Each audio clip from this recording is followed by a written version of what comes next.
여러분 안녕하십니까? 유스펙 생도 여러분, 또 우리 학생 여러분, 그 유스펙에 합류해 주신 점 굉장히 감사하게 생각하고요. 특히 올해 2021년에는 그 우리 공군사관학교 생도들과 그 해군사관학교 생도들이 저희 팀에 합류함으로써 저희들이 아주 큰 기대를 갖고 있습니다. 안타깝게도 그 코로나 상황이 지속되다 보니까 저희들이 대면 모임을 갖지 못해서 그 고민하던 끝에 저희들이 그 매주 금요일 그 유스펙 프라이데이 렉처 시리즈를 만들기로 했습니다. 이 벌써 많은 우리 명사 여러분들이 이 여러분들을 위해서 특강을 자원해 주셨습니다. 벌써 제가 5분이 신청을 하셨는데 아마 더 많은 분들이 앞으로 합류하지 않으실까 생각됩니다. 그래서 여러분들한테 도움이 됐으면 좋겠는데 각 사관학교마다 특히 일정들이 다 다른 것 같아요. 그래서 금요일 날 생도들 시간들이 있기 때문에 제가 오늘 그 실시간 강의보다는 녹화를 해서 여러분들이 편한 시간에 볼 수 있도록 막 그렇게 준비를 하겠습니다. 제가 첫 번째 강의를 할 텐데 그 강의 주제는 이 바이든 행정부의 100일의 의미와 동맹 관리의 중요성에 대해서 하겠습니다. 왜 이 이슈를 픽업했냐면 여러분들이 곧 5월 21일 날 저희 문재인 대통령께서 워싱턴에 가서 바이든 대통령과 정상회담을 하게 돼 있습니다. 그렇기 때문에 양국이 지금 긴밀히 접촉을 하고 있습니다. 오늘은 에블린 헤이즈라고 헤이든이죠. 미 D&I 국장 또 정보 수장이죠. 그래서 동경을 거쳐서 한국에 오늘 들어와 있습니다. 그래서 이분이 이제 DMZ도 갈 거고 또 많은 사람들은 또 모종의 북한에 대한 메시지를 가져오지 않았을까 하는 생각을 하고 있습니다만 뭐 저는 이제 그렇게까지는 생각하지 않고요. 다만 바이든 행정부가 대북 정책 검토를 마쳤기 때문에 이 사람들이 생각하는 여러 가지 기대만큼 잘 됐으면 좋겠지만 또 여러 가지 또 원활히 북한이 미국의 의도에 순순히 적응하지 않을 수도 있다는 생각을 합니다. 그렇기 때문에 그런 차원에서 우리가 이 바이든 행정부 100일의 의미와 또 앞으로 어떻게 우리가 그럼 한미 관계를 동맹 관계를 잘 발전시켜 나갈지가 굉장히 중요한 과제고 또 여러분들의 관심 사항이라고 생각합니다. 저희가 한미 동맹 재단이기 때문에 특히 모든 앞으로의 강의들도 한미 동맹의 바람직한 미래 방향 또 여러분들의 역할을 조금 더 우리가 확대하는 방향으로 준비를 해 나가도록 하겠습니다. 자, 그러면 제가 이 다음 슬라이드를 가지고 시작을 할 텐데요. 저에 대한 양력은 뭐 굳이 따로 소개를 하지 않겠습니다. 저는 숙명여대에 있고 또 지금 28년 차 교수 생활을 하고 있습니다. 자, 바이든 행정부가 이제 4월 28일로 100일이 지났습니다만 이 과거 민주당 정부 고위직 인사들이 대거 복귀해 있습니다. 그래서 우리가 오바마 2.5 내각이다 이렇게도 얘기를 하고 있습니다. 예, 특히 민주당 정부의 어떤 기조를 이어나가는 것은 틀림없는데 그렇다고 해서 과거 오바마 행정부의 어떤 정책을 그대로 반복하지 않겠다고 이 사람들이 얘기를 하고 있고요. 또 특히 다행인 것은 대북 정책에 또 정통하거나 또 한반도 관련 정책에 경험이 있는 인사들이 대거 포진돼 있다는 것입니다. 여기서 주목할 만한 인사 한 분만을 소개시켜 드린다 그러면 최근에 바이든 대통령이 국무부 차관보에 한국계 이 교수 출신입니다. 이 사람도 엘리엇 강이라는 분을 임명을 하셨는데 이분이 또 우리 6.25 때 공군 부친께서 공사 일기로 또 특히 48년에 한국 공군이 미군으로부터 열대 연락기를 인수받아서 최초의 전투행위에 참가했는데 이분이 강의련 예비역 장군이 또 그 중에 한 분입니다. 그렇기 때문에 그런 차원에서는 저희들한테는 굉장히 반가운 인사가 아닐까 하는 생각이 듭니다. 자, 4월 28일 날 의회 연설에서 바이든 대통령께서 이런 얘기를 했습니다. 이 팬데믹 시대를 맞아서 다른 나라들을 위한 백신의 무기고가 되겠다 이런 얘기를 했는데 지금 트럼프식 고립주의에서 벗어나서 이 글로벌 코로나 대응에 적극적으로 나설 것을 시사했지만 가장 이분들이 생각하는 것 중에 하나 대표적인 것은 이 중국 영향력에 맞서서 힘의 균형, 이 의지를 강력히 표명하는 것입니다. 근데 앞으로 그러면 바이든 대통령이 어떻게 소위 한반도 문제를 접근할 것인가 한데 4월 30일 날 젠사키 대변인을 통해서도 이미 발표를 했습니다만 한반도의 완전한 비핵화를 목표로 한다 그렇게 얘기했어요. 그래서 우리 많은 그 보수 진영에 계신 분들이 한반도의 완전한 비핵화라는 것이 사실은 그 터미널로지 자체가 우리 정부나 북한이 원하는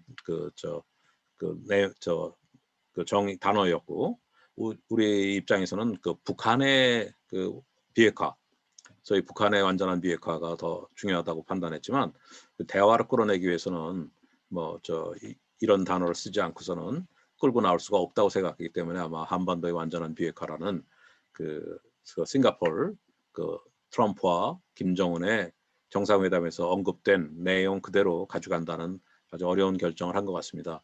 그리고 또 트럼프식의 그랜드 바게닝 일괄 타결도 아니고 또 오바마식의 전략적 인내 strategic patience도 아닌 중간 지대에서 단계적으로 접근하겠다는 얘기를 했습니다. 그렇지만 또 이분들이 단계적이라고 했다고 해서 스텝 바이 스텝으로 가는 건 아니다. 충분한 인센티브를 주고 북한이 거기에 적극적으로 참여하고 또 스스로 자발적으로 비핵화의 옵션을 선택할 수 있도록 유도하겠다 하는 겁니다. 근데 그 내용이 과연 쉬울까? 얘기처럼 될까? 북한이 가장 그런 내용에 따라줘야 될 텐데 북한이 아마 거기에 대해서 적극적으로 반응하지 않을 가능성이 매우 농후합니다. 그래서 일단 시작은 이렇게 했지만 이 부분이 성공할 것이다라는 것은 누구도 장담하기 어렵다. 또 하나의 큰 변화라면 우리가 잘 아시다시피 CVID 완전하고 검증 가능하고 불가역적인 핵을 폐기한다. 그래서 그 CVID Completely Verifiable Indefinitely Dismantlement of Nuclear Weapon인데 이번에 그 북한을 조금 유혹하기 위해서 북한의 그 진입 장벽을 낮춰주기 위해서 북한이 싫어하는 destruction, dismantlement라는 단어 D를 안 쓰고 A, abandonment라고 썼어요. 그렇다면 뭐 글자 하나가 바뀌었습니다만 이게 어떤 의미입니까? 북한이 아마 이것을 타진하려고 노력할 텐데 북한은 뭐 D를 A로 바꿔줬다 해서 잘됐다, 정말 고맙다 이렇게 할 사람들은 아닌 것 같아요. 그래서 그 사람들은 분명히 verifiable 한 거는 반대할 거고 indefinitely도 반대할 겁니다. 그렇다면 과연 어떻게 간격을 좁혀나갈 것인가 하는 것이 굉장히 중요하다 하는 의미에서 앞으로 쉬운 결정은 아닐 것이다. 아까 제가 소개를 안 했는데 우리 이 바이든 대통령님이 저는 처음 알았어요. 이 미국 공화국이 선포된 이후에 최초로 뒤에 앉으신 그 스피커와 그 하원 의장과 그 부통령이 전부 여성이 앉은 건 처음이랍니다, 역사적으로. 그래서 아마 이 부분을 맨 서두에 강조를 하셨습니다. 그래서 아무튼 이런 두 분 그 여성 하원 의장 또 상원 의장 대표하는 부통령 이 두 분의 역할이 앞으로 굉장히 우리가 주목된다 이렇게 볼 수가 있습니다.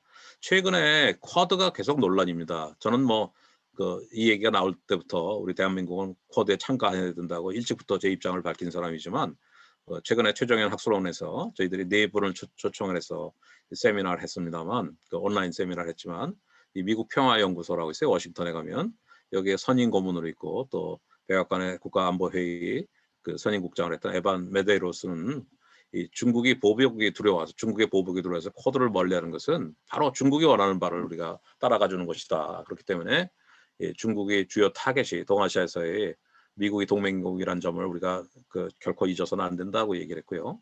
또 마이클 그린 저하고도 친구입니다만 CSI의 선임 부소장이죠. 이분이 무슨 얘기를 했냐 한번 한국 친구들한테 꼭 보내주고 싶다.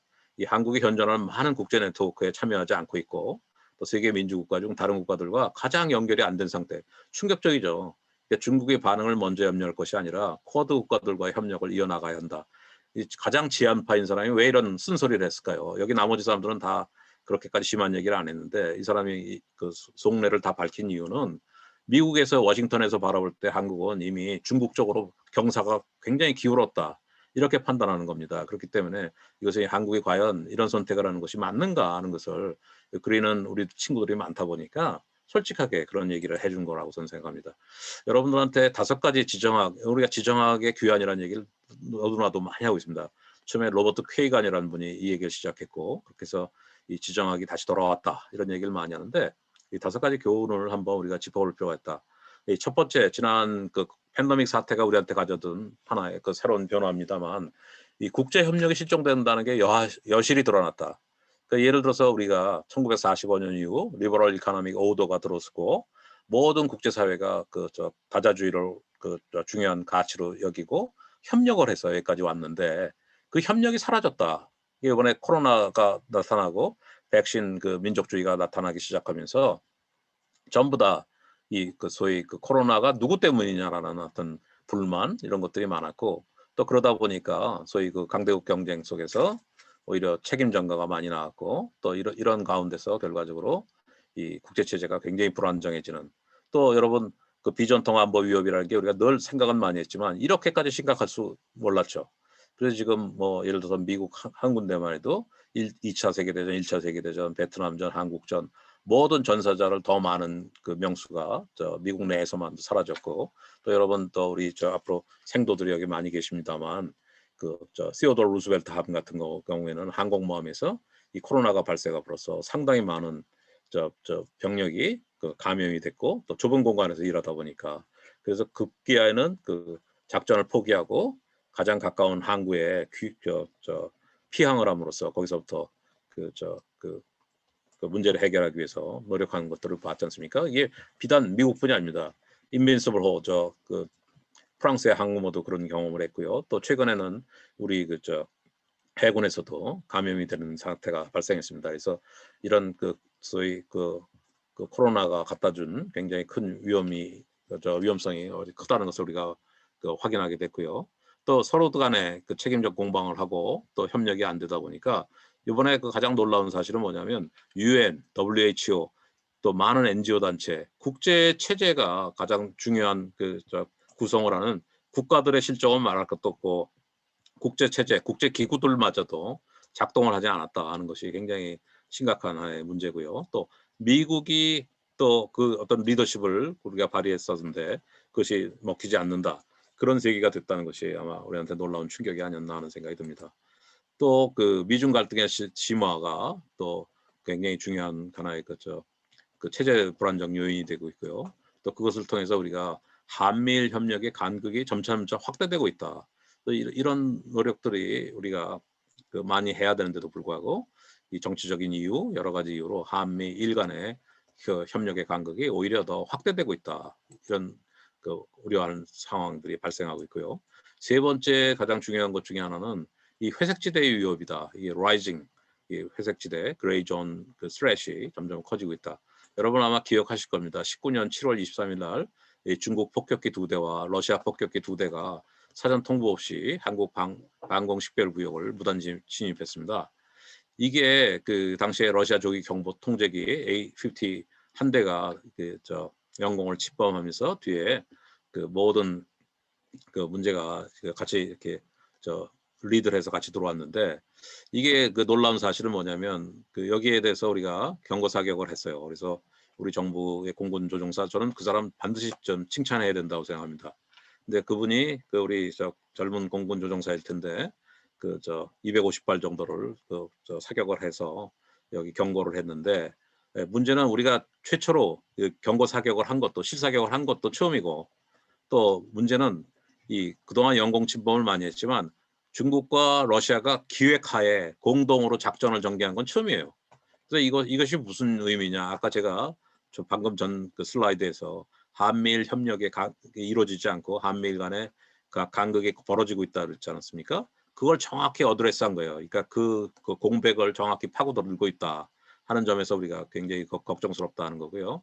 이 회색지대라는 것을 여기 그림표에서 보시면 완전히 까만색이 전쟁에 가깝고 하얀 쪽이 평화라면, 이것이 점점 회색지대는 이 사이에서 벌어지는 것인데 점점 왼쪽으로 더 가까운 거죠. 그래서 이 완전한 전쟁도 완전한 평화도 아닌 애매한 영역 아래서 이 전쟁의 문턱까지 가기 전, short of war, 전쟁 직전까지 상태의 갈등을 우리가 얘기한다. 그래서 특히 러시아, 중국, 이란, 북한이 이런 부분을 굉장히 잘 활용하고 있는데, 최근에 랜드 연구소에서도 2019년 6월에 보고서를 발간했습니다만, 이 동중국해, 남중국해 일대에서 지배력 강화를 위해서 이 중국이 이런 것들을 쓰고 있어요. 그래서 러시아가 우크라이나 쓰는 전략과는 상당히 다른데, 이 회색지대 전술이 인공섬을 구축한다든지 또 해상 민병대를 동원해서 민간인들이 전투함을 에워싼다든지 이런 형태를 벌이고 있는데, 이것이 그 남중국해나 우크라이나에서만 일어나는 일이 아니라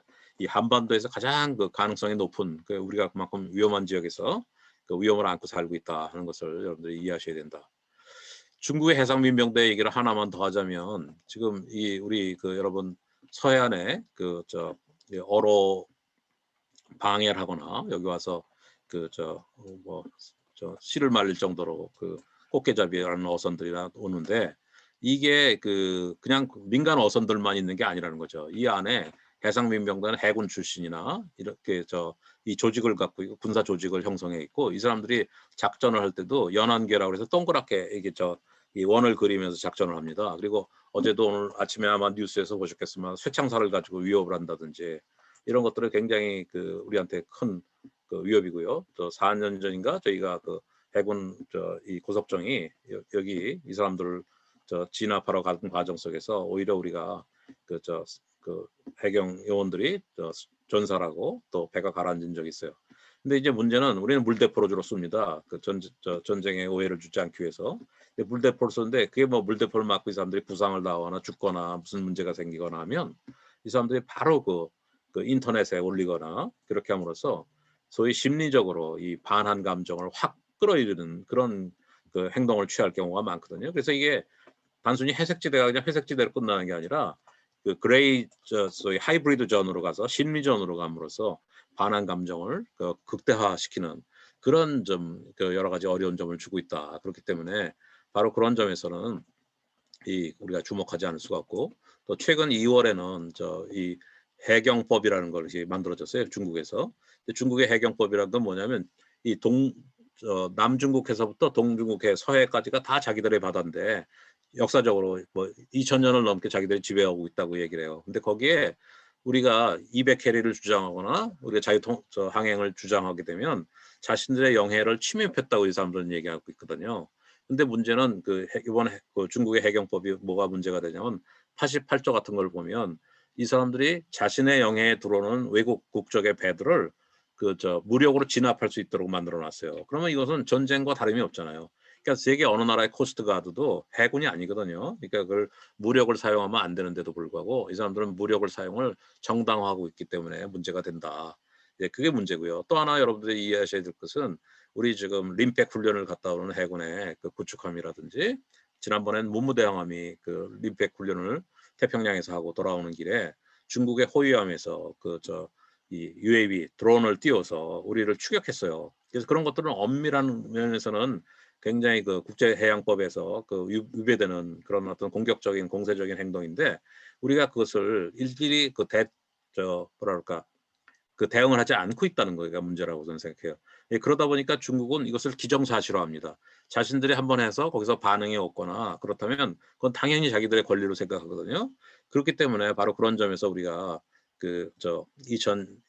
2020년 그 7월 4일 날 일본은 센카쿠 영역으로 중국의 남해함대, 북해함대, 동해함대가 함께 공동작전을 연합작전을 할 때 그 일본 의회 또 일본 합동참모본부 또 자위대 해상자위대 다 경고를 하고 그 항의를 했는데 우리 해군과 우리 합참과 우리 정부는 일체 거기에 반응을 하지 않았어요.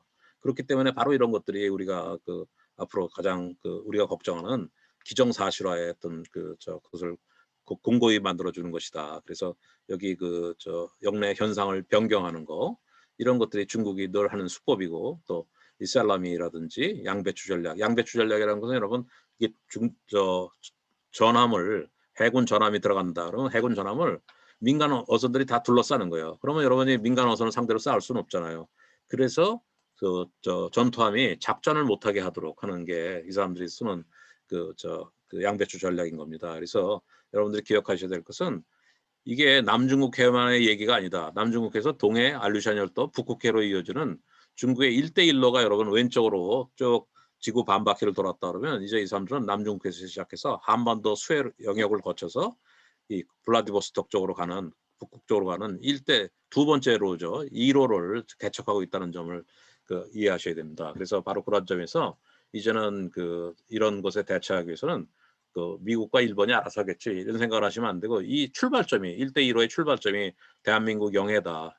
여러분 2호도 배 타고 가신 분들은 여기 저 해사 생도들은 뭐 아시겠습니다만 그 태극기만 꽂혀 있지 그 주변에 그 가서 들어보면 전부 다 그것은 그 중국 배들밖에 없다. 그래서 중국은 이미 서해를 자신의 내해화하고 있다. 자신의 영토로 생각하기 때문에 예전에 기억나시겠습니다만 우리가 천안함 사태 때 미국 항공모함이 이쪽으로 진입하겠다 했을 때 절대로 안 된다. 여기에 대해서는 자기들이 사전 허가를 받으라는 겁니다. 중국은 자기네 땅에 들어오기 때문에 바다에. 근데 우리가 그걸 거부했어야 되는데 전쟁이 날까 등성 이런 것을 우리가 두려워했기 때문에 동해로 그 진입하지 않고 방향을 틀었거든요. 그러다 보니까 이미 중국은 또 그것을 기정사실화하는 겁니다. 이제 그 서해라는 데는 자기들의 내해라고 생각하는 거죠. 그래서 이런 부분이 앞으로 우리한테 굉장히 큰 문제다. 네 번째는 여러분 INF 탈퇴를 미국이 결정을 했는데 트럼프 행정부 때 이것이 결국은 러시아를 두려워하기보다는 중국이 그동안 그 미국이 INF 탈퇴 이후에 협정 맺은 이후에 항상 러시아하고 미국 간의 그 전략 게임을 하다 보니까 그 상호 군축을 하다 보니까 중국이 너무 큰 거예요. 그래서 이제 INF 파괴를 한 본심은 러시아의 조약 위반을 지적하기보다는 중국 견제를 위해서 했다는 것을 여러분들 이해할 수가 있어야 된다 말씀을 드리고 있습니다.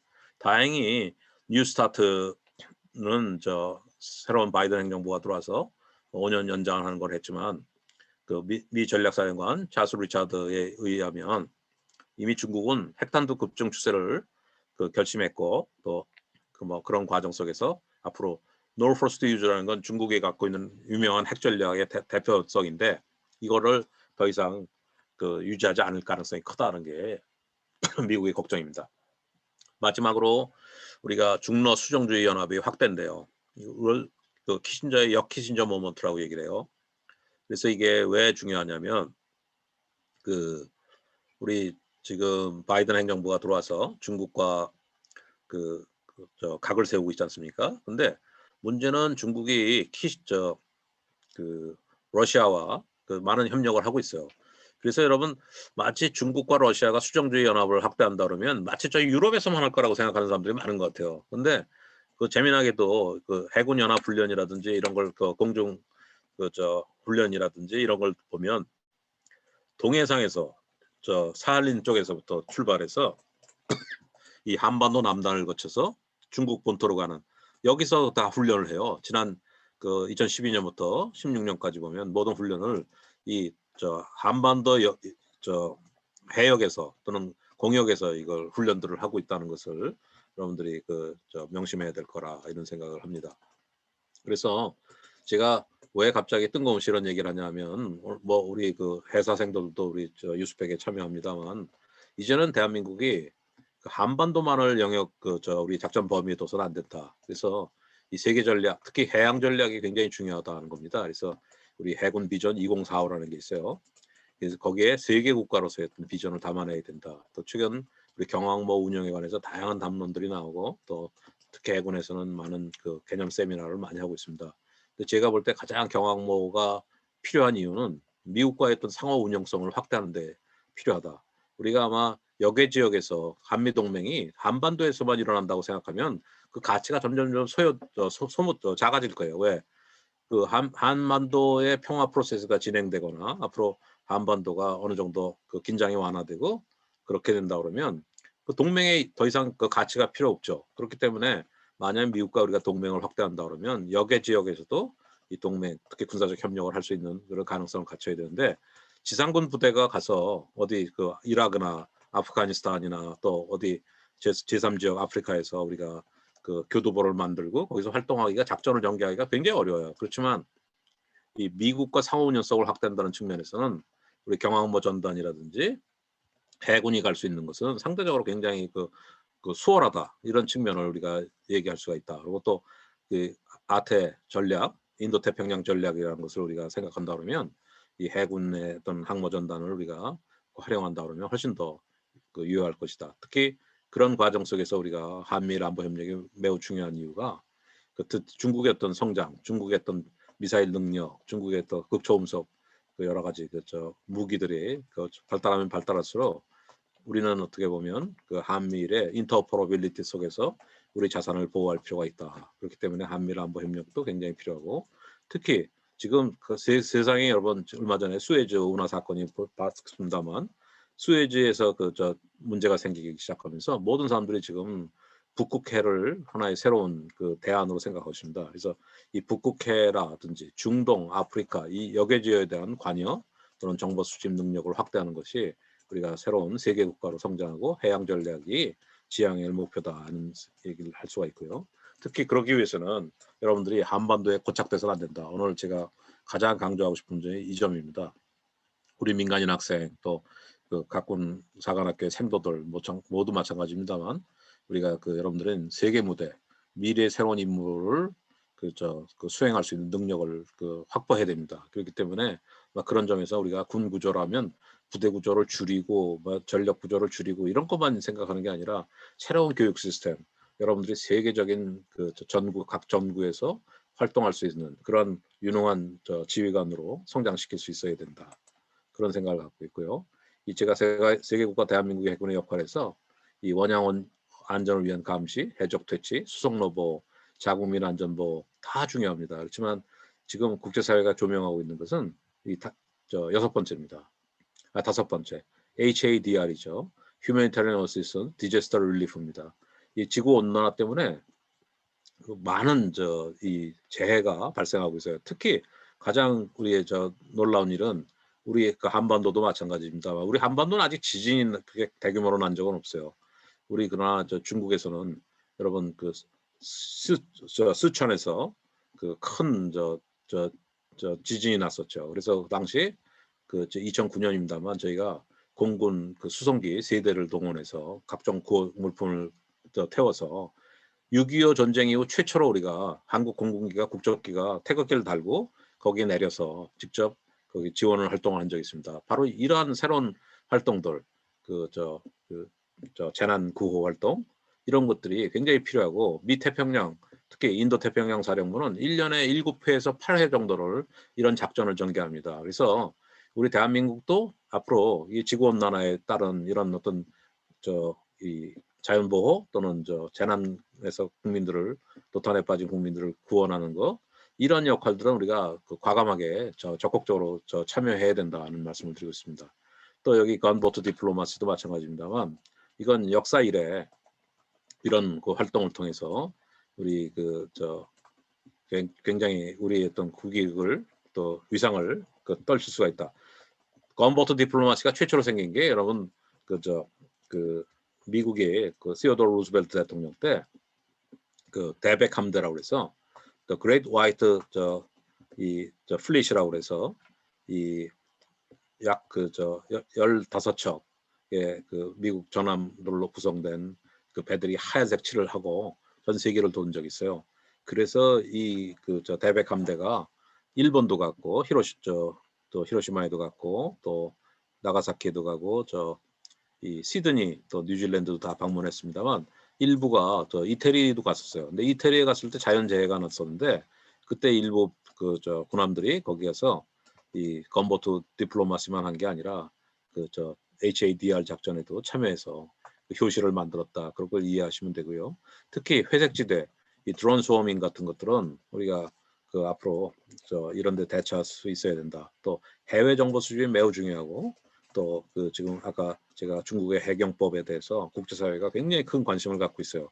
그래서 이 마리타임 시큐리티를 어떻게 우리가 이 충돌 지향적인 이런 국제 질서 속에서 이 가버넌스 체제를 구축하느냐는 것도 우리가 굉장히 관심을 가져야 될 역할이다. 여기 최근에 제프리 존스가 이런 얘기를 했어요. 세계는 대한민국을 필요로 하고 원하고 있다 이렇게 했는데 대한민국은 세계 속에서 한국의 위상과 어떻게 국제사회를 상대해야 되는지 그걸 재고찰해야 된다.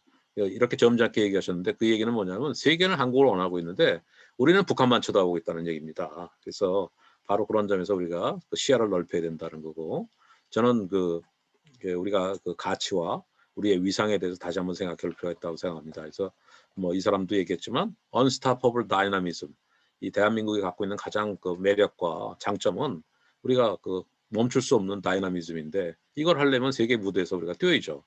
그래서 바로 그런 점에서 우리 해군 또 공군 육군 또 우리 군의 많은 미래를 책임질 여러분 생도들이 이 길을 여는 선두주자가 됐으면 좋겠다. 그다음에 앞으로 우리가 지금 당장은 정치적 이유로 어렵지만 한미일 협력 확대가 불가피하다 우리로서는. 그래서 그렇게 위해서는 해군의 활동 영역을 확대하기 위해서 우리가 어떤 일들을 해야 되나. 일단 지금은 뭐 한 발짝도 나가기 어려운 입장이지만 이 야마모토 히로시 같은 이 이 사람은 해막장입니다만 이런 분들과 우리 해총이 해군 참모총장이 좀 더 긴밀히 협력할 그 공간을 만들어야 된다. 하는 말씀을 드리고 싶고요. 여러분들한테 제가 꼭 오늘 얘기하고 싶은 것이 지역과 세계 평화가 우리가 할 일이 있을까요? 이렇게 저한테 질문하는 사람들이 많아요. 그래서 제가 이거 하나만 예를 들게요. 이 시리아의 화학무기가 큰 문제가 됐어요. 그래서 이 국제사회가 이 시리아의 화학무기를 폐기하기로 결정을 했어요. 근데 여기 19개 기지에 그 화학무기 공장들이 있었는데 그게 다 어디서 온지 아십니까? 이게 북한에서 왔어요. 그러면 시리아가 여러분 지금 중동에 있잖아요. 근데 제가 미국 국방성을 2018년에 방문했는데 디트라의 마이클 홀란드가 저한테 이걸 브리핑하는 거예요. 그래서 내가 끝나고 얘기했어요. 너 그때 왜 이걸 나한테 얘기하니? 그랬더니 자기가 보기에는 이게 한국이 가장 관심을 가져야 될 이슈인데 한국이 여기에 빠져 있다는 거예요. 그래서 내가 한편으로는 부끄럽기도 하고 한편으로는 네 말이 맞다. 내가 한국에 돌아가면 반드시 이 문제를 합참이나 그래서 우리 각군에 얘기를 하겠다고 했는데 여기 보시면 이 화학무기 10개의 화학무기 기지를 여기 9개에서 10개를 추출해서 이 라트카 항에서 바다로 빼는 거예요. 이 바다로 빼서 안전하게 운항을 하는데 이 배를 선적을 누구였냐면 여기 그 네덜란드 배하고 네덜란드는 덴마크 선적하고 요 아래에 있는 것은 노르웨이 선적이에요. 이 두 선적으로 이 화학물질들을 바깥으로 빼는데 어디로 가져갔느냐? 이태리 또 여기 그 브레멘 독일 또 그 하미나 콜카라고 그래서 핀란드, 스페인 또 하나는 더 미국의 여기 가서라는데 여기까지 해서 세계 각국에 가서 이렇게 안전하게 폐기하는 거죠. 근데 그걸 수송하기는 과정 속에서 혹시 이게 유출될까봐 이 여러 나라의 그 군함들이 와서 이것을 그 안전 감시를 했어요. 근데 여기 보면 노르웨이 선박도 있고 또 북극권들 다 있지만 영국 배도 있고 근데 여기 보시면 황산이라고 그래서 중국 구축함이 여기 호위함이 들어와 있어요. 그다음에 여기 에드머럴 레브첸코라고 그래서 러시아 배도 있어요. 근데 내가 여기서 여러분들한테 문제를 제기하는 것은 뭐냐면 여기가 이렇게 북한이 지원한 북한이 건설해 준 이런 북한에서는 화학물질을 이송하는데 왜 한국 해군은 여기 없죠? 왜 한국군은 여기 안 끼죠? 여러분 그 세계에서 가장 많은 특수선박을 가진 나라가 대한민국이잖아요. 근데 왜 우리 배는 여기서 작전을 못하죠? 그랬더니 제가 그래요. 이런 질문을 했더니 어떤 해군사관학교에 있는 교수 한 분이 이건 오함대 소속 아니냐는 거예요. 난 그 생각 자체가 잘못됐다고 봅니다. 이게 왜 여기는 우리의 역량이 미쳐야 된다고 생각하지 않는 바로 어떻게 보면 우리는 그동안 북한만 보고 산 것 같아요. 자나깨나 아침부터 저녁까지 북한만 보면 됐다. 근데 저는 이제 그걸 이제부터 벗어나야 된다. 바로 누가 하느냐? 선배 세대들은 이미 관행에 젖어서 안 된다고 생각해요. 여러분 여기 계신 우리 민간 학생들 또 우리 숙대생들 고대생들 또 여기 그 해사 공사 육사 이 신세대 여러분들이 신임 앞으로 신세대 장교들이 이런 문제의식을 가져서 세계로 진출해야 된다는 말씀을 드리고 싶었던 겁니다. 또 북극해도 마찬가지예요. 우리가 북극해 가서 뭘 하죠? 하는 사람들이 있어요. 진짜 안타깝게도 이런 사람들이 아직도 있어요. 근데 지금 아까 제가 1대1로 얘기했지만 중국은 1대1로 여기서 시작해서 서쪽으로 나갔어요. 처음에. 2015년부터 어떻게 보면 빙상 실크로드로 해서 이 북극해를 더 건넜어요. 이제 마지막 남은 게 이 한반도 2호도로에서부터 이쪽 북극으로 가는 거예요. 이게 이렇게 하고 있고 중국은 얼마나 중국이 무서운 나라인지 아세요? 중국은 이 북극 문제 이해상관자라는 측면에서 자기들이 적극적으로 북극 국가라고 얘기하고 있어요. 자기들은. 근데 왜 중국은 북극 국가인데 한국은 북극 국가가 될 수 없죠. 그래서 저는 이것도 우리 생각의 한계다. 저는 이런 생각을 합니다. 그래서 여러분이 미국은 러시아는 핵 추진 쇄빙선이 5개나 있어요. 근데 미국은 하나하고 두 번째 거 만들고 있거든요. 근데 우리가 하려면 이런 우리 쇄빙선이 있습니다. 여러분 남극에도 갔다 오는 우리 아라호가 하는 게 하나 있는데 우리가 왜 세빙선을 더 못 만듭니까? 우리가 현대조선, 대우조선, 우리가 저 조선 기술이 많잖아요. 그럼 우리가 이런 것들을 가지고 다국적 세빙선단을 구축해서 그 우리가 그 연합적 전력을 확보한다 그러면 굉장히 중요할 텐데 우리나라 제2 쇠빙선을 만들겠다고 2016년 이후 예비 타당성 검사를 4차례나 했는데 맨날 실패해요. 하나 있는데 왜 또 만드냐요.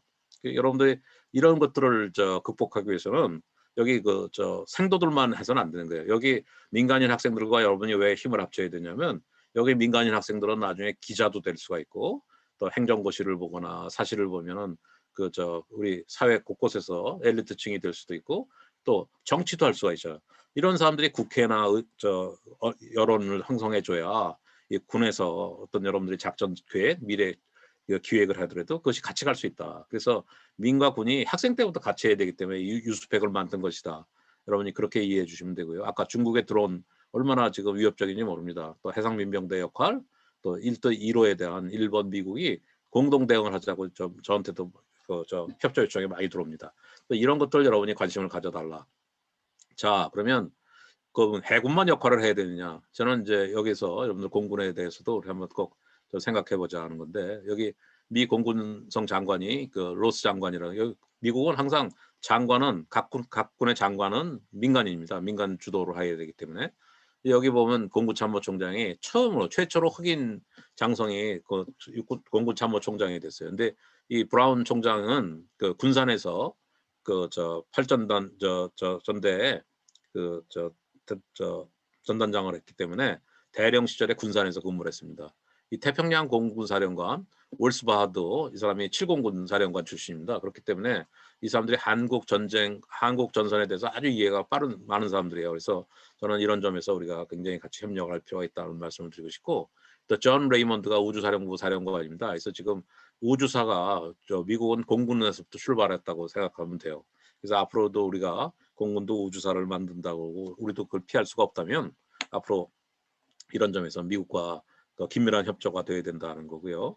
여기 우리 이성용 총장께서 4월 13일 날 찰스 브라운 총장님과 공조를 위해서 전화 통화를 했어요. 그래서 저는 이런 굉장히 바람직하다고 생각하고 또 앞으로 우리가 코로나 상황이 있지만 이런 분들 여기 있는 특별사령부와 함께 항상 노력을 해야 된다 하는 생각이 들고요. 마지막으로 여기 일본 자유대 막내장 이즈스 슌지라는 분입니다. 그래서 이분하고도 우리 공군 총장께서는 수시로 같이 협력을 해야 된다는 말씀드리고 최근에 우리 청문회에 많이 나오시는 분입니다만 찰스 리차드 미 전략사령관이 이분은 늘 전략사령관 공군이 많이 하는데 이번에 해군 출신입니다. 그래서 이분이 미사일을 모르는 게 아니에요. 미 해군에서도 항상 탄도미사일 이런 것들을 전공하는 분이 많기 때문에 이분이 전체적인 미사일 전력을 다 관장하고 있다. 그렇기 때문에 우리와는 상당히 심각하게 협력을 해야 되는 분이다. 그렇게 말씀을 드리고 싶습니다. 앞으로 우리가 미래 공군의 역할 중에서 가장 중요한 것 중에 하나는 이 북한이 지난번에 여러분 아마 언론 보도를 많이 보셨죠. 랜드와 우리 아산재단이 함께 스터디를 했는데 보고서를 만들었는데 2027년에는 최대 242개까지 핵무기를 보유할 수 있다는 거예요. 물론 지그프리트 해커 교수 같은 사람은 박사님은 진짜 영변에 갔다 오신 분이니까 그분은 242개가 너무나 많은 수치다. 통계적으로 이거는 좀 지나치게 과다한 측면이 있다. 그래서 이분은 그러면 당신은 몇 개 정도를 예상하냐? 그러면 45개는 확실하다고 얘기를 해요. 그러면 45개는 적은 거예요, 여러분? 결코 적은 게 아닙니다. 그래서 우리가 북한이 핵무기를 사용한 여러 가지 다양한 시나리오가 있는데 이런 시나리오에 대처하는 거 되게 중요한데 저하고 가장 가까운 친구인 이 브루스 베넷은 뭐라고 그러냐면 이 전술핵을 담아서 앞으로 쏘기 시작한다면 제일 중요한 것 중에 하나가 우리 공군에 13개 비행단이 있어요. 우리 여러분 다 아시죠? 여기 지금 주요 대도시에 하나씩 다 있는데 이것이 굉장히 위험하다는 거예요. 그러면 앞으로 만약에 북한이 제일 먼저 쏜다면 어디다 쏠까요? 공군 비행 기지를 먼저 쏠 거예요. 왜? 여기서 출격해서 자기네 금수산 궁전이라든지 또 지하기지라든지 이런 걸 쏘면은 안 되잖아요. 북한으로선 바로 전쟁의 끝이 아니에요. 그러니까 이 공군기지를 제일 먼저 타격할 거라는 거죠. 그렇다면 우리는 그냥 앉아서 당할 겁니까? 그렇기 때문에 바로 이런 시설 방어가 되게 필요하다는 얘기고요. 그래서 그런 점에서 제가 하나 말씀드리고 싶은 것은 뭐냐면 이 북한의 생화학 무기, 무인기 이런 데 대응이 굉장히 필요한데 우리가 그 지금 저 미국에서 오는 그 한국은 1급지이기 때문에 전쟁 지역이기 때문에 미군 조종사들은 한국에 올 때 천연두하고 이 저 엔스락스 이거는 이 항상 접종을 하고 옵니다. 근데 우리는 아직도 그걸 하지 않고 있어요. 근데 이번에 백신 위협이 이렇게 심각한데도 불구하고 공군 조종사들 또 해군 잠수함을 타는 사람은 먼저 맞췄어야죠. 근데 군인은 다 4순위로 똑같이 해서 간호원보다도 늦게 맞춘다는 게 이게 제가 볼 때는 말이 안 된다. 그래서 제가 군을 대변하는 건 뭐 그런 위치에 있지는 않지만 우리가 최소한 그 전쟁의 가장 위협에서부터 반격을 할 수 있는 사람들한테는 이런 우선순위를 달리해야 된다는 말씀을 드리고 싶어요. 자, 최근에 여러분 콜로니얼 파이프라인 송유관이 마비가 됐어요.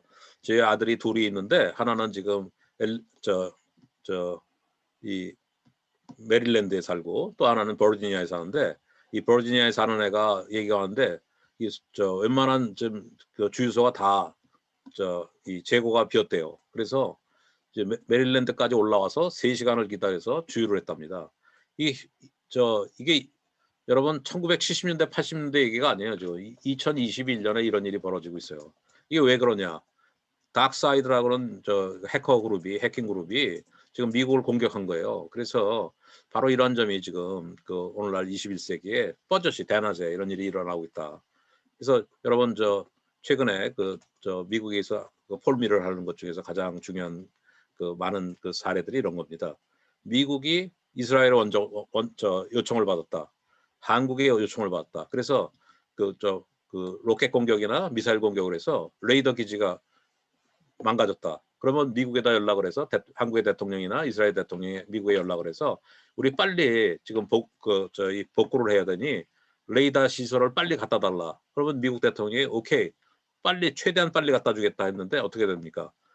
이 이란이라든지 러시아라든지 중국에서 해킹을 해서 철도를 타고 와야 되는데 조지아 기지에서부터 부두까지 가는데 철도가 다 스탑이 되는 거예요.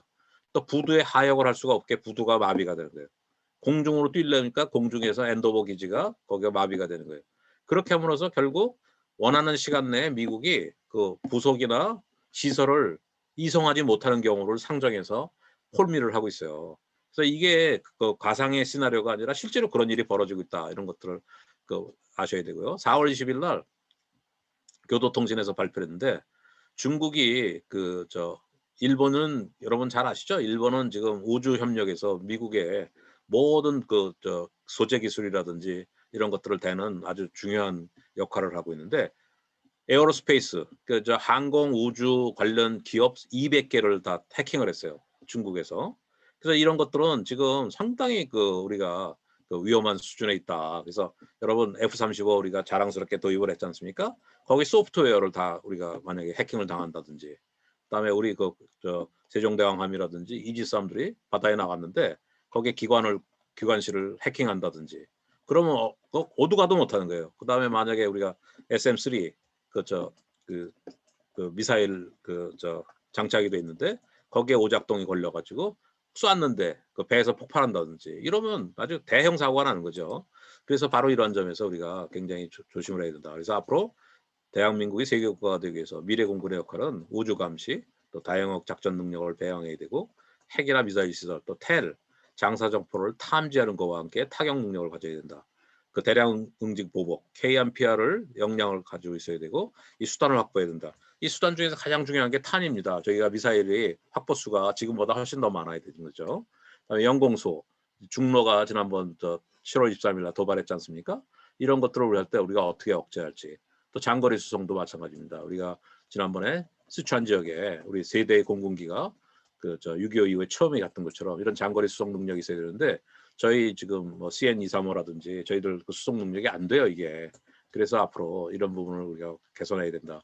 또 지금 우리가 알래스카의 에일슨 기지까지 레드 플래그를 하는데 여기 갈 때 우리 공군 F-15가 F-16이 가는데 이 6번 급유를 받아야 됩니다. 그렇게 장거리죠. 그래서 이런 작전 능력을 우리가 더 키워야 되고 이 블랙 이글이 영국이라든지 싱가포르에 간 적이 있는데 우리가 갈 때마다 세계에서 굉장히 많은 찬사를 받습니다. 그래서 이런 노력도 우리가 해야 되고 또 최근에 그 남수단에 제가 갔을 때 어떤 중령 한 분이 계셨는데 너무너무 잘하는 거예요. 그래서 난 이 사람이 당연히 육군인 줄 알았어요. 그랬더니 공군 중령인 거예요. 그래서 공군이 여기서 뭘 하냐 그래서 내가 웃으면서 얘기를 한 적이 있는데 바로 맞습니다. 이렇게 그 세계 피스키핑 저 세계 오지에도 우리 그 저 다양한 군의 인력들이 가서 활동해야 된다. 또 스페이스 시큐리티 가버넌스 이것도 우주의 어떤 지금 1967년 아우터 스페이스 트리티 이후에 이거 지켜지지 않고 있어요. 그래서 이것도 가버넌스를 만들기 위해서 우리 공군에 또 많은 저 능력 있는 젊은 세대가 이 책임을 다 맡아야 된다. 특히 여기 사이버 보안, 융합 보안 아까 우리 그 얘기를 했습니다만 중요하고 우주 협력 수준을 미일 정도 수준으로 해야 된다. 또 다층 미사일 방어망을 해야 되는데 이스라엘 아이언돔이라든지 데비드 슬링 또 에로 2 같이 우리도 다층 간에 이걸 해야 된다. 이번에 여러분 하마스가 약 그 700발을 쐈는데 로켓을 그걸 90%를 다 막아냈어요. 이게 이런 게 우리가 필요하다. 많은 사람들이 한국 실정에 안 받는다 그러다가 보니까 시간은 다 가고 지금 우리는 위협에 처해 있어요. 그래서 맨날 시간 타령할 게 아니라 이런 것들을 우리가 좀 만들어 필요가 있다. 또 우주사 전략사와 우리 협력을 강화해야 됩니다. 특히 연합 상세 전략도 중요하지만 우리가 미국이 뭐든지 작전원에서 우리를 도와줄 수 있다는 보장이 없을 수도 있어요. 앞으로는. 그리고 단독 상세 작전의 역량을 상세 전략 역량을 확보하는 것이 매우 중요하다. 아까 여기 제가 미일 우주 협력 수준만큼 했으면 좋겠다는데 최근에 이 미국은 MOU를 체결해서 노라드의 연락 장교를 상주시키기로 했어요. 또 일본하고 미국은 우주 부대를 손잡고 좀 추진하고 있는데 대한민국은 아직 이런 부분에 있어서 상당히 뒤떨어져 있어요. 그래서 이런 부분이 앞으로 많이 필요하다. 이 한중회담이 얼마 전에 2+2 그 한미 회의를 의식해서 중국이 우리를 지금 금문도 옆에 있는 샤먼으로 불렀어요. 사실은 우리가 여기 가느냐 마느냐 고민했는데 그래도 우리가 중국하고도 관계를 잘 해야 된다는 판단하에 갔습니다. 그러나 하여튼 이런 부분에 있어서 미국은 이걸 고운 시각으로 보고 있지는 않아요. 그리고 또 특히 우리 한미일 안보실장 회의를 했습니다. 그래서 일본에 미국에서 했는데 애나폴리스 미 회사에서 했습니다. 그래서 이 장소가 주는 의미가 있죠. 그래서 여기에 앞으로 북한 비핵화 문제를 삼국 간 협력으로 해결했다 하는 얘기들을 하고 있습니다. 그렇게 하기 위해서는 일본과 한국이 좀 더 가까워져야 되는데 얼마 전에 영국 G7 회의에서 억지로 블링컨 장관이 우리 정의용 장관과 일본의 모태기 장관을 만나게 해서 20분간 간신히 회의를 했는데 거기서도 그냥 이견만 확인을 했을 뿐 안보 협력에 대한 좀 긍정적인 얘기를 하지 못했다. 그래서 제가 오늘 하고자 하는 가장 핵심은 여러분들 애매한 등거리 외교가 치명적 위험성을 갖고 있다. 그래서 이 의도적 거리 두기가 미국하고 하는 것이 가장 성과를 보려면 중국의 신뢰로 정립돼야 되지 않습니까? 근데 이도 저도 아니다 하면 결국은 이거는 우리가 옛날 속담에 개를 잡으러 갔다가 개를 잃어버린 건 좋은데 바구니를 잃어버린 거야. 구럭. 그러면 개도 잃고 구럭도 잃어버리면 빈손으로 나오는 수밖에 없지 않습니까? 그래서 이런 점을 우리가 조심해야 된다는 거고요. 이 북한 문제의 어떤 시급성 이런 것들을 우리가 인정하고 있습니다만 어떻게 할 것인가에 대해서는 정확한 답이 없어요. 그래서 지금 이번에 바이든 대통령은 젠 사키 대변인을 통해서 우리는 트럼프식으로 안 하겠다. 또 오바마식으로도 안 하겠다. 그러나 그렇게 하면 다 할 수 있으면 좋은데 결국 우리가 그것을 성공하는 가장 지름길은 북한이 거기에 응답을 해야 될 거 아닙니까, 여러분? 근데 북한이 응답하지 않는다면 제가 볼 때 아무리 지금은 좋은 뜻으로 우리가 그렇게 얘기하지만 오바마 행정부가 잘못하면 스트레이직 페이션스, 바이든 행정부가 오바마 행정부에 스트레이직 페이션스 2로 갈 가능성이 매우 크다. 저는 그렇게 보고요. 이 트럼프의 오류를 피하겠다는 것은 확실히 보여요. 그렇지만 만약에 페이스드 어프로치를 해서 얻을 수 있는 가장 핵심적인 성과는 동결밖에 없다고 봐요. 그리고 앞으로 미국은 동결하고 현재의 수준을 인정하는 거죠. 그러니까 현재보다 더 키우지 않겠다는 생각. 그다음에 이것이 확산으로 가지 않도록 그래서 예멘이나 하마스나 헤즈볼라나 시리아나 이쪽으로 돈 주고 팔는 거 이런 것들만 경계하면 좋겠다. 이란, 파키스탄으로 가지 않게 하겠다. 근데 이거 장담할 수가 없어요, 여러분. 그렇기 때문에 저는 막 그런 차원에서 우리가 앞으로 이런 노력, 외교적 노력을 분명히 기울여야 되지만 그럼에도 불구하고 우리 4차 산업 기술과 과학화에 따른 그 핵 능력을 북한이 갖고 있는 핵 능력을 무력화할 수 있는 이런 기술적 우위에 대한 개발 이런 점을 우리가 게을리하지 않아야 되겠다는 생각입니다. 우리가 그 순항 미사일을 발사해서 2번에 얘들이 북한이 21일, 22일. 근데 여기서 우리가 놀라운 사실은 뭐냐면 우리 정부가 처음으로 발표를 하지 않았어요. 그래서 저는 이게 아마 북한에 자극하지 않기 위해서 발표를 하지 않았는가 하는 생각도 드는데 또 하나의 의구심은 뭐냐면 우리가 발견하지 못했을 수도 있어요. 순항 미사일이 여러분 잘 아시지만 이 바다로 아주 해변으로 가고 시작하면 우리 레이더가 발견할 수가 없거든요. 그러니까 뭐 미국도 그 부분에 대해서 순항 미사일 2번을 확고하게 인식하거나 거기에 반응을 하지 않으니까 이 사람들이 사흘 뒤에 25일 날 원산 옆에 함주에서 탄도 미사일 2발을 발사했어요. 그러니까 그제서야 이제 미국의 바이든 대통령이 반응을 했어요. 그래서 신중하게 한 장짜리를 써서 가지고 나와서 읽었어요. 거기 3가지를 읽었는데 뭐냐면 분명히 북한은 유엔 안보리 결의안 1718을 명백히 위반했다는 거. 또 북한이 대결을 한다면 상하는 조치를 취하겠다. 3번째, 한국과 일본 등 동맹국들과 협력을 통해서 대응하겠다. 이렇게 얘기했습니다. 우리 고위 이후에 우리 26일 날 우리 서해 수호의 날에 참석한 대통령님은 이 국민들의 우려를 잘 알고 있다. 그렇지만 3자가 대화를 통해서 이 문제를 해결한다는 외교적 입장만 되풀이했어요. 아무튼 제가 여러분들한테 관심을 가져달라고 하는 거는 올해 이 북한이 8차 전당대회에서 여러분 전당대회가 매해 하는 거 아닙니다.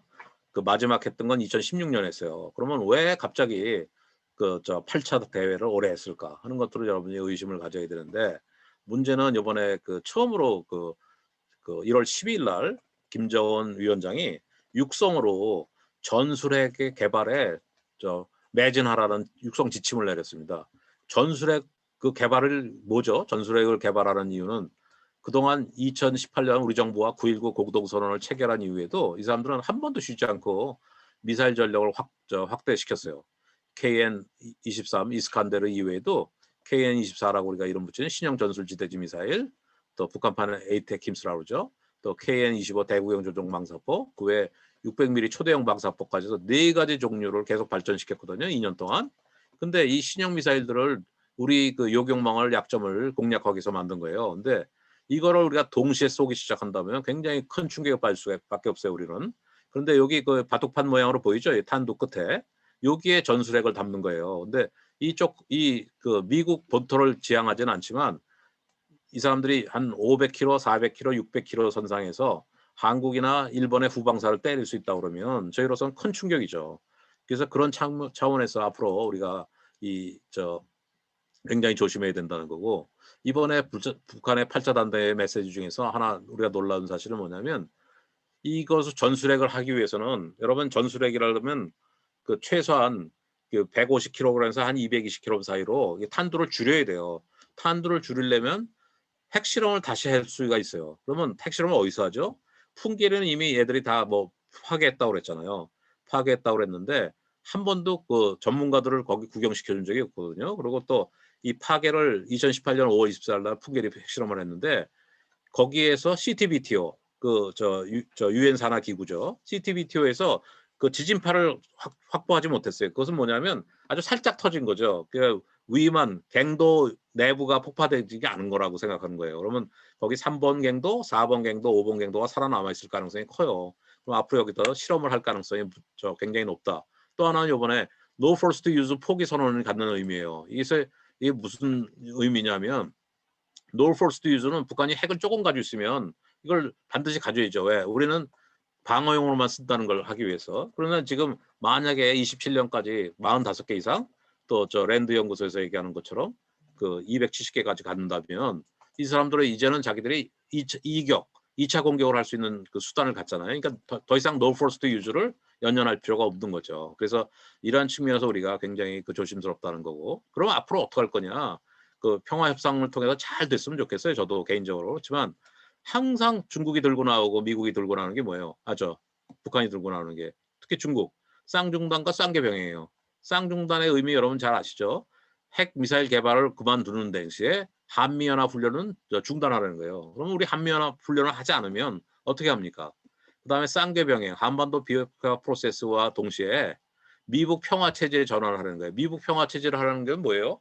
결국은 종전 협정을 종전을 선언하고 종전이 되면 유엔사는 여기 주둔할 이유가 없어지는 거죠.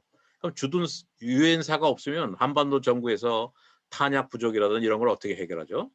그래서 이 보급이 안 될 거 아닙니까? 그래서 이런 측면을 우리가 생각한다면 이 쌍중다가 쌍계병행이 그 논의가 되는 한 진정한 의미에서의 우리가 합의 가능성은 없다. 그래서 결론부터 말씀드리면 30년간의 노력이 허상이 될 수도 있었다. 이 비핵화 얘기 보면 91년에 우리가 남북 비핵화 국동선언 저는 어렸을 때라 이때가 아주 기억이 많이 나요. 근데 이때 보면 우리가 남북과 북은 핵무기 시험, 제조, 생산, 접수, 보유, 저장, 배비, 사용 이걸 전부 안 한다고 얘기했어요. 근데 이렇게 재처리 시설도 안 만든다고 했고 우라늄 농축 시설도 보유하지 않는다고 약속했는데 이걸 하나도 지키지 않은 상태에서 우리가 9.19 합의를 한 거예요. 그럼 9.19 합의는 이런 구체적인 내용이 나오지 않는데 그럼 우리가 9.19 합의를 하는 과정 속에서도 과거의 약속은 어떻게 됐는지 그 이후에 만든 핵들은 어떻게 할 건지에 대한 얘기를 반드시 물어봐야 되는 거 아닙니까? 상식적으로라도. 근데 그렇지 않았다는 점. 그래서 이런 부분들이 우리가 최근 30년간의 패턴을 계속 북한은 비핵화하겠다. 또 우리 정부는 북한이 비핵화한다고 얘기했다. 이렇게만 얘기를 하고 있으면 이 91년 12월 30일 이후의 변화는 어떤 것인지 한번 물어봐야 되는 거 아닙니까? 그러면 그동안 했던 것들은 어디다 갖다 놨는지를 우리가 검증을 해야 되는 거 아니겠습니까? 그래서 그런 점이 지금 우리 핵 협상이라는 것이 앞으로 우리가 장기적으로 우리가 어떻게 될지를 한번 지켜봐야 되겠지만 여기서 제일 우리가 걱정스러운 건 뭐냐면 북한이 갑자기 지난번 하노이에서는 깨졌습니다만 좋다. 미국이 원하는 대로 영변 플러스 알파를 하겠다. 이렇게 나온다 그러면 알파가 몇 개인지는 모르겠습니다. 우리가 당시 트럼프는 니네가 영변 말고도 우리가 5개 정도의 시설을 가지고 있다는 걸 정보를 갖고 있다고 얘기했대요. 근데 만약에 그러면 정말 김정은이 크게 양보하는 척해서 5개를 다 우리가 그러면 앞으로 여기 같이 올리겠다. 이렇게 하면 아마 노벨상 받는다고 얘기할지 몰라요. 이제 김정은이 평화로 길을 돌아섰다. 근데 문제는 우리가 검증을 할 수 있는 능력이 없어요. 그렇죠? 실제로 그 사람들이 마음 먹고 속인다고 하면 우리가 그걸 진짜 어떻게 가서 얼마나 있는지를 어떻게 찾아낼 수가 있겠어요. 그렇기 때문에 만약에 이런 부분이 온다 해도 우리는 점점 더 북한을 믿기가 어려울 거라는 생각이에요. 그래서 그런 차원에서 이 굉장히 쉽지 않다. 그래서 결국 우리가 요구하는 것은 북한이 비핵화에 대해서는 엔드 스테이트를 구체적으로 보여주거나 아니면 로드맵을 제시하라는 거예요. 그래서 지난번 저희 저하고 가까운 동료인 브루스 베넷이 그랬어요. 북한 대표들한테 뭐라 그랬냐면 우리가 길게 설명하지 말라. A4 한 장에다가 써달래. 뭐를 할 건지 앞으로. 그것도 아직은 북한이 약속을 안 하는 거예요. 앞으로 그러면 언제까지 뭘 할 것인지를 한 장짜리 A4 한 장짜리에다만이라도 니네 계획을 알려달라는 거죠. 근데 그걸 안 하고 북한은 항상 행동 대 행동, 동시 타결 원칙이 지켜져야 된다는 주장만 하고 있고 중국은 쌍중다가 쌍계 병행을 항상 강조해요. 그렇다면 저는 미국은 당연히 바이든은 과거의 실패를 반복하지 않기 위해서 트럼프와 같은 무모한 행동을 하지 않을 거예요. 그러나 단계적 접근법을 통해서 핵동결과 확산 방지에 주력하자는 타협안에 대해서 미련을 버리기 어려울 것이다. 그래서 제가 생각할 때는 앞으로 우리가 기대는 하지만 상당히 난항이 반복될 가능성이 크다. 제가 오늘 아까 순항 미사일 얘기를 했잖아요. 근데 바이든 대통령이 그런 말씀을 하셨어요. 이 탄도 미사일은 1718에 위배되기 때문에 굉장히 위험하다. 그렇지만 순항 미사일은 마치 우리가 무시해도 된다고 생각하는데 그게 참 잘못이다. 여기 우리 생도들 중에서 이런 수업을 많이 들었겠지만 무기 체계에 대해서 순항 미사일이 점점 빨라지고 탄두 중량도 커지고 있어요. 그렇기 때문에 앞으로 순항 미사일에 대해서도 굉장히 우리가 조심해야 된다. 그래서 미국에서는 수년 전부터 Integrated Air and Missile Defense (IAMD라는 개념이 합참을 중심으로 구상되고 있어요. 그래서 이것은 BMD를 넘어서서 순항 미사일과 UAV까지 방어할 미래 핵심 위협을 보고 여기에 대한 체계 기술을 개발을 우리가 해나가는 거죠. 그래서 이 IAMD에 대해서 여러분들이 좀 관심을 가져줬으면 좋겠다. 그리고 사실은 2006년에 이미 유엔 안보리가 결의한 제1695로 북한이 탄도미사일뿐이 아니라 모든 순항 미사일까지도 다 금지한다는 사실을 우리가 잊어서는 안 될 거라는 생각이 들고요. 그래서 제가 우리 정부도 이제는 천궁 투 또 이 포대를 종전 7개에서 20개로 좀 3배 이상 늘리고 있고 뭐 그러고 있어요. 그렇지만 지금 미국은 사드와 전방 지역에 배치한 페이트리어트를 무선으로 연결하는 노력도 하고 있고, 그러나 이런 노력만 가지고는 아까도 제가 얘기했지만 동시에 같이 한꺼번에 쏘기 시작한다면 우리가 대처하기가 어렵다. 그래서 결국 미국은 최근에는 이 극초음속 미사일 이것을 시험 발사하기 위해서 많은 노력을 기울이고 있고요. 또 전 세계 어디서든지 북한을 타격할 수 있고 또 잠재적 위협국인 중국을 타격할 수 있는 능력을 갖춘다.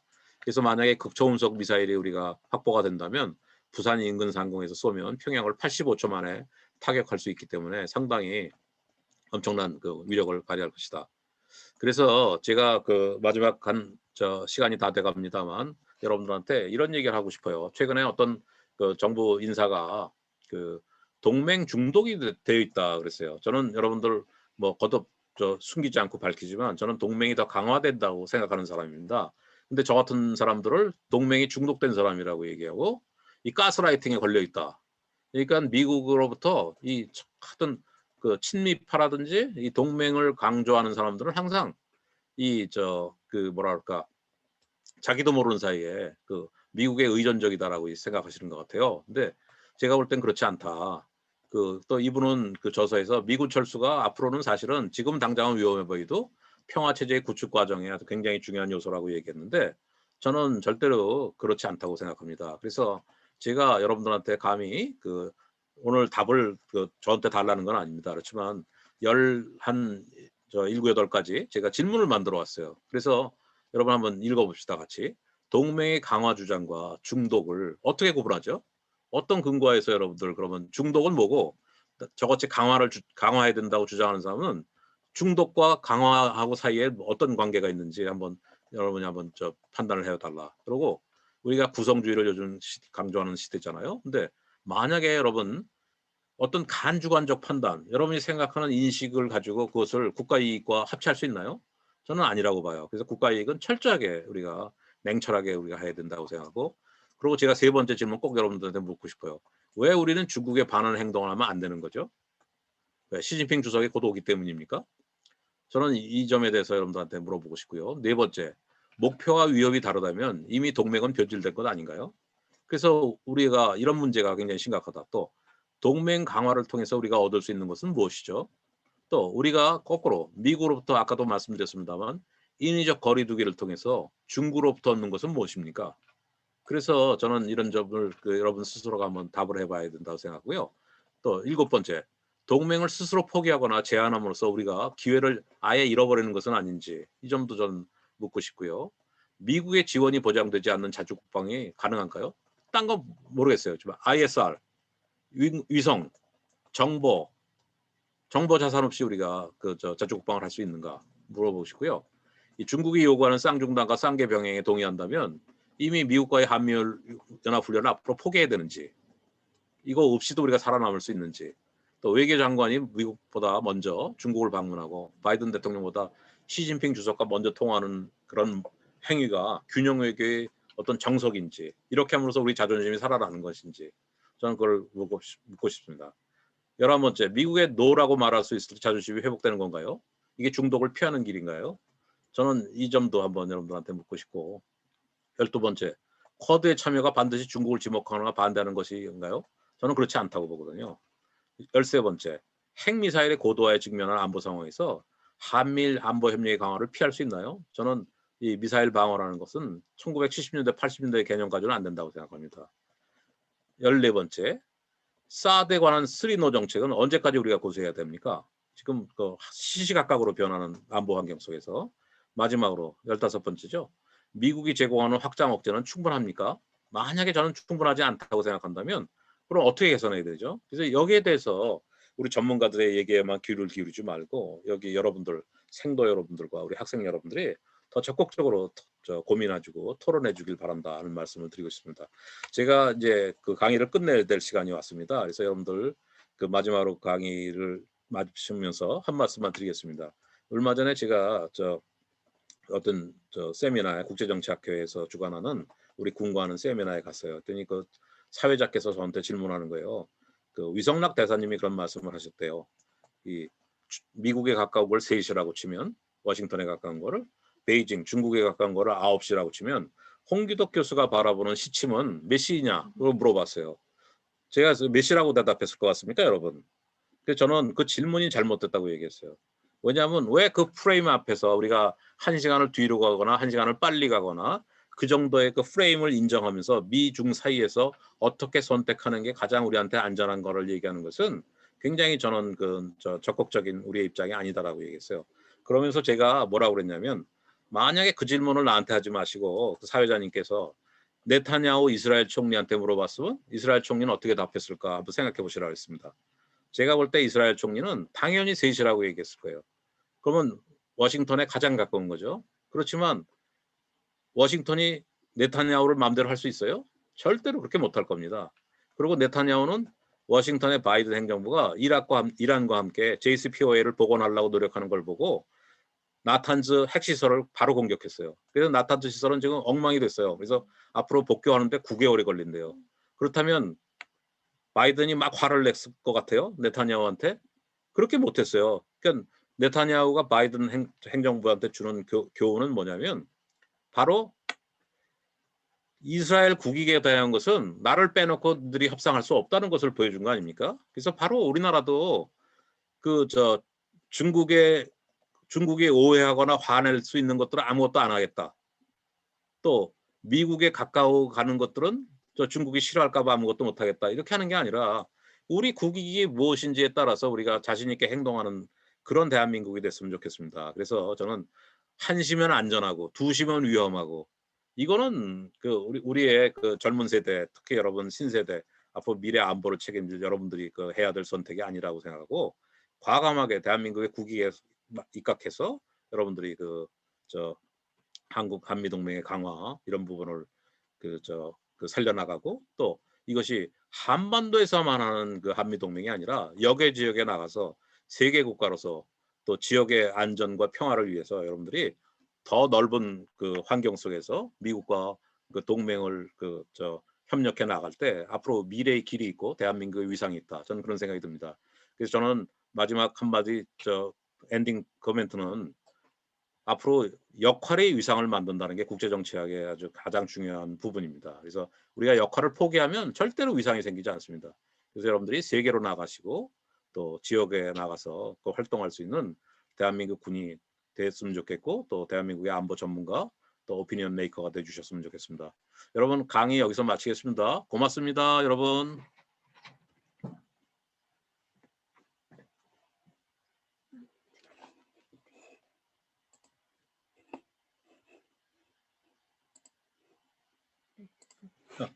됐죠?